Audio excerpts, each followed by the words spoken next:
I like solving mathematical problems, and sometimes I stumble across one that really challenges me. Today I want to tell you about one of those problems, one that at the time I found really quite difficult, that taught me a lot about the process of problem solving. This is nothing new or particularly complex, but I hope that by sharing this journey with you I can inspire you to experiment with math, because you might just stumble across something that really fascinates you, like I did. Trying to solve the problem eventually led to me coming across a certain sequence of numbers that, as it turns out, shows up in many different places, including binary trees, the triangulation of polygons, and even the Mandelbrot set. This is the story of how I discovered my favorite sequence of numbers.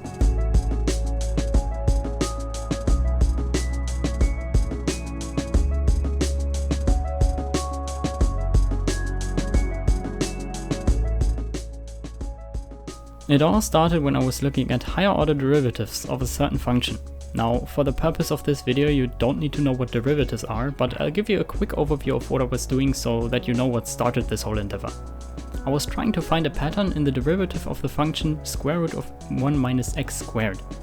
The first derivative of the function has a factor of x, which means that when taking the second derivative we need to apply the product rule, turning our one product into a sum of two products.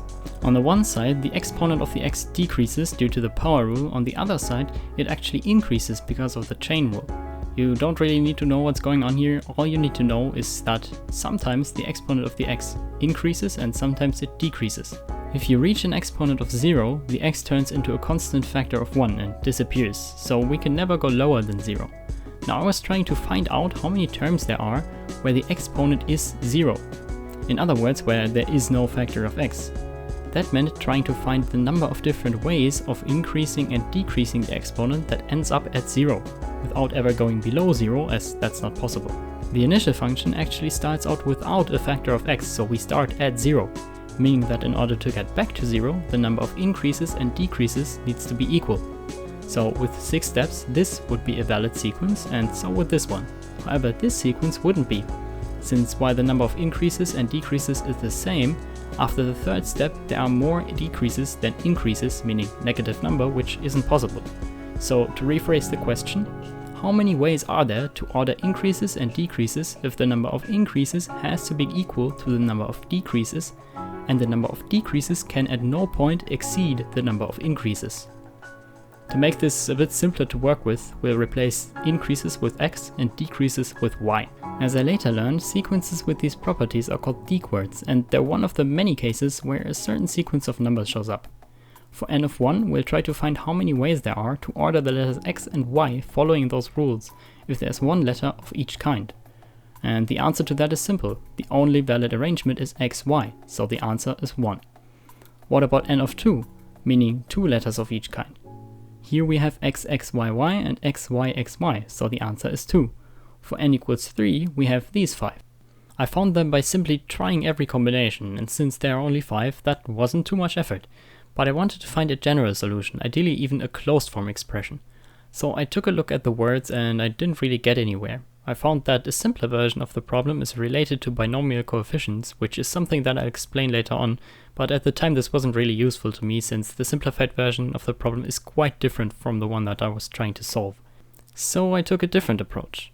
I tried to find different interpretations of the problem, and that's how I came up with this visual interpretation. Every time you get an x, you move up and to the right, and every time you get a y, you move down and to the right. This way you can express every dequard as one of those paths. The requirement that the amount of x's and y's needs to be equal is visually represented by the fact that the path ends on the same height as it started. And the rule that the number of y's can never exceed the number of x's is also shown because the path never crosses this horizontal line. So now my problem had changed. Instead of trying to find combinations of letters, I was trying to find out how many different paths of this kind there are, which felt somehow more concrete. At first I tried counting the number of paths you can get by looking at all of the points at which you can make different choices and then trying to add them all up, but that didn't really get me anywhere. I also tried systematically going from one path to the next in hopes of being able to find a pattern that helps me count the number of paths. This way I always ended up missing some of them though. Funny story, I had seen a video that was also about a sequence of numbers and also involved combinatorics, and I thought I'd really like to work on a difficult combinatorics problem. Well, now I had my difficult combinatorics problem and I was already out of ideas on how to solve it. But I had the feeling that I was on the right track with my visual representation of the question. And then I had an idea that turned out to be crucial for the rest of the process. Instead of trying to count all of the paths separately, I tried counting them all at once, and from right to left. I saw that there is only one path going from this point to the end, and I decided to write that down. If you look at this point, there's once again only a single path going to the end. The same thing goes for all of those. Now, what about this one? Here we have two choices, going up or going down. If we go up, we reach a point where we already know how many paths there are, 1. The same thing goes for the case where we go down. So the total number of paths starting from this point that reach the end is 2. Now let's look here. If we go up, we get a single path to the end. If we go down, we actually get 2 paths to the end. So in total, there are 3 different paths. By adding the number of paths that we get going up and the number of paths that we get going down, we get the total number of paths starting from that point. I was quite excited when I saw this because it reminded me of Pascal's triangle, and besides, it was an easy way for me to compute these numbers. No longer would I have to try every combination with the very real possibility of missing some of them. I had a systematic, fast way to compute the next number in the sequence.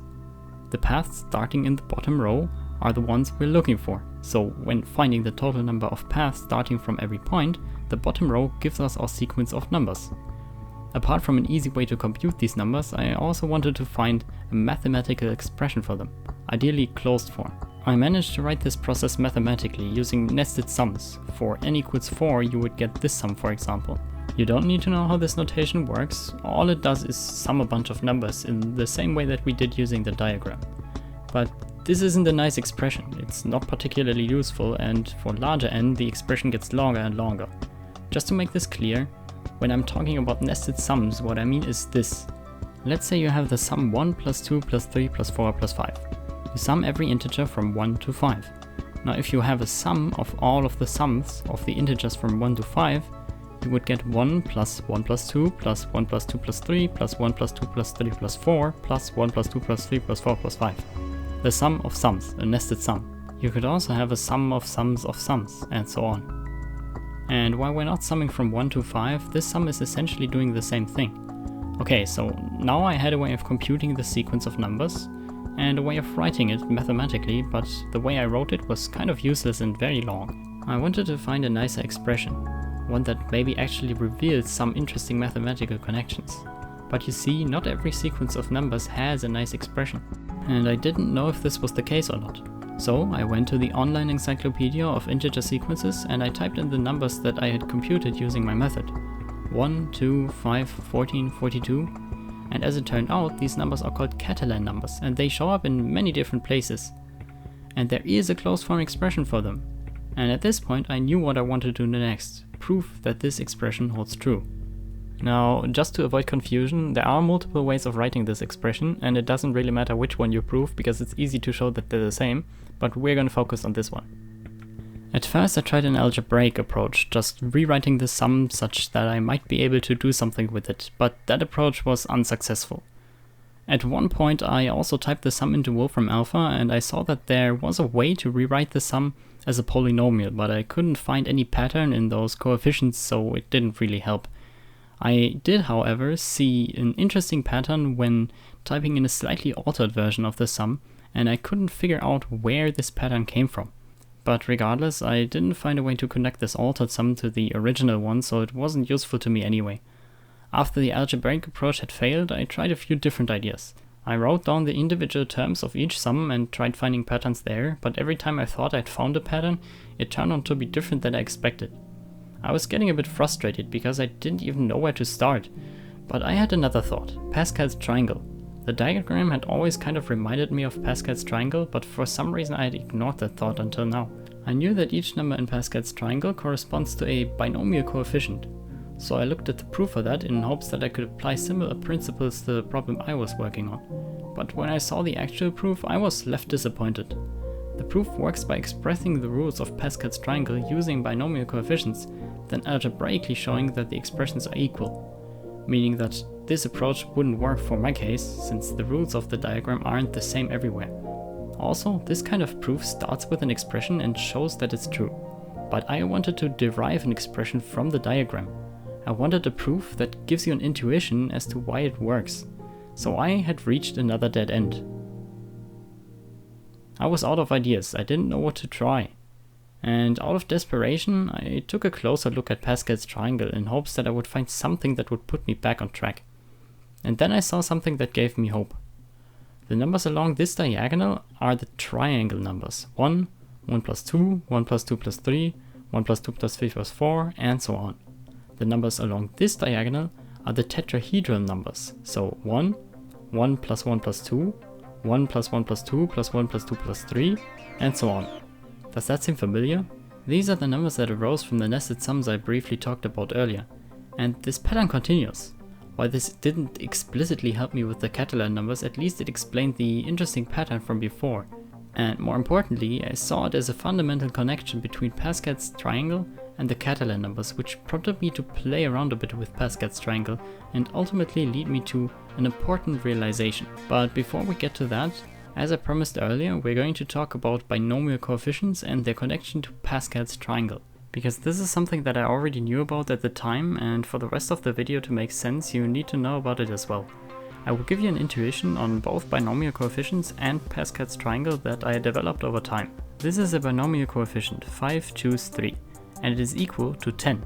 It represents the number of ways of choosing 3 things from a set of 5 things. Let's look at a concrete example. A sequence of letters made up of 2 different types of letters. Let's use X and Y for that again. Let's say we want to find out how many sequences there are that contain exactly 2 X's and 3 Y's. One way you might look at this question is to start with a total of 5 letters and choose 3 of them to be Y's. The rest will stay as X's. This gives us a total of 5 choose 3 combinations. To compute this, you might start with all 5 letters and choose one of them to be the first letter, giving you a total of 5 choices. Now there are 4 letters left to choose from for the second one, then 3, then 2, then 1. So the total number of ways you can arrange these 5 letters is 5 times 4 times 3 times 2 times 1, which is usually called 5 factorial. That comes out to 120, which is obviously not correct. If we list every single one of these combinations, you can see that they appear multiple times. Why is that? As you can see, since there are multiple letters of each kind, there are multiple ways of choosing these letters that result in the same sequence, which we need to account for. And well, we already know how to do that. If we look at the Y's first, we can choose from a total of 3 letters that are the same, then 2, then 1, so 3 factorial. Now for each order of the Y's, you can also have a number of different orders of the X's. In that case, 2 factorial.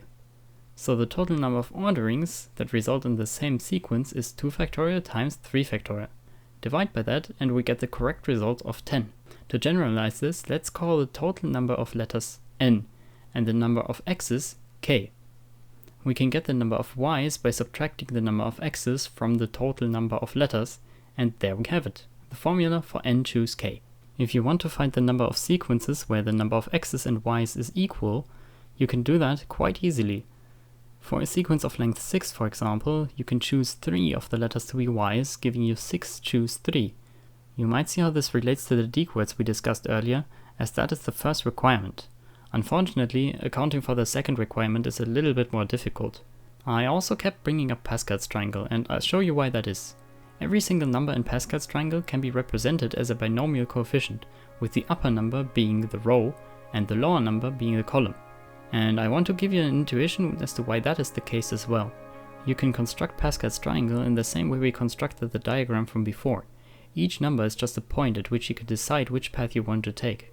For some, there's only one path we can take. For others, we just add up the paths stemming from both points we can choose between. Following those rules, we can construct Pascal's triangle. However, you can also find the number of paths to a certain point by viewing each path as a combination of left steps and right steps. For example, in order to reach this point, we have to take a total of 5 steps, 3 of which have to be right steps. The order doesn't matter, so there are, by definition, 5 choose 3 combinations that fulfill this requirement. And that really intuitively explains the connection between binomial coefficients and Pascal's triangle. So now that you understand those concepts, you might have noticed something that I also noticed after playing around with Pascal's triangle for a bit. In fact, I actually made a spreadsheet for Pascal's triangle to understand this a bit better. The diagram for the Catalan numbers is really just Pascal's triangle rotated with one side cut off, and that makes sense. The missing side of Pascal's triangle corresponds to the second requirement, and since every number in Pascal's triangle can be represented as a binomial coefficient, this could help me find a proof for the expression for the Catalan numbers. All I had to figure out was how to express the effect that removing the side of Pascal's triangle has on the numbers mathematically. I realized quite quickly that I only had to remove the numbers in this column, since those are the only ones directly affecting the other side. At first I thought I could just subtract these numbers directly, but that didn't work out and I quickly saw why. If you remove this one, the 20 actually decreases by 2, and the 70 decreases by 5. These numbers seemed oddly familiar and it didn't take long for me to confirm my suspicion. These were just the Catalan numbers again. And the reason they show up here is because you have to multiply the number that you're removing by the number of paths from that number to the number it affects. There are two ways for this one to reach the 20, so the effect of removing it is multiplied by 2. And to find the number of paths, you have to take an extra step in the beginning, but that doesn't change anything, and from that point on it's the same as in the diagram. And as we know, the numbers along this line are the Catalan numbers. Fantastic, I thought. I just found a way to express the Catalan numbers in terms of the Catalan numbers. And just when I thought I was stuck again, I noticed something interesting. The number we have to subtract from the middle column is the number right next to it. How had I not noticed that before? Either way, I now had something to work with again, and it didn't take long until I had finally figured out a proof.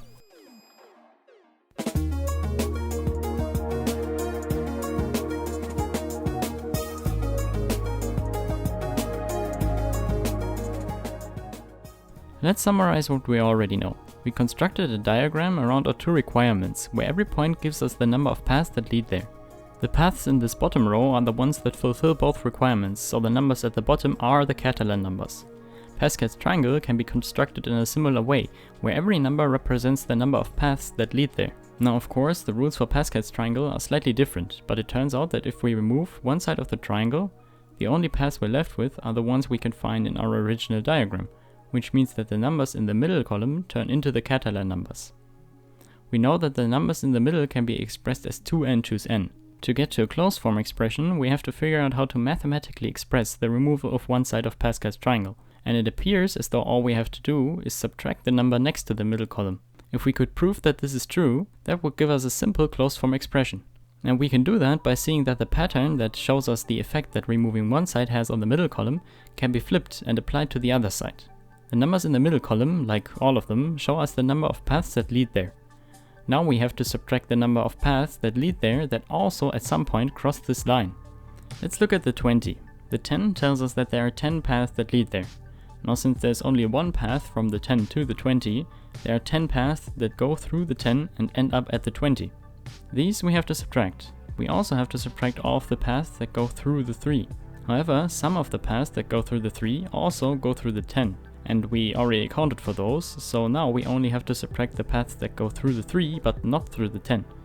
There are 3 paths leading to the 3, and for each one of those there is one that reaches the 20 without also passing through the 10. So we have to subtract a total of 3.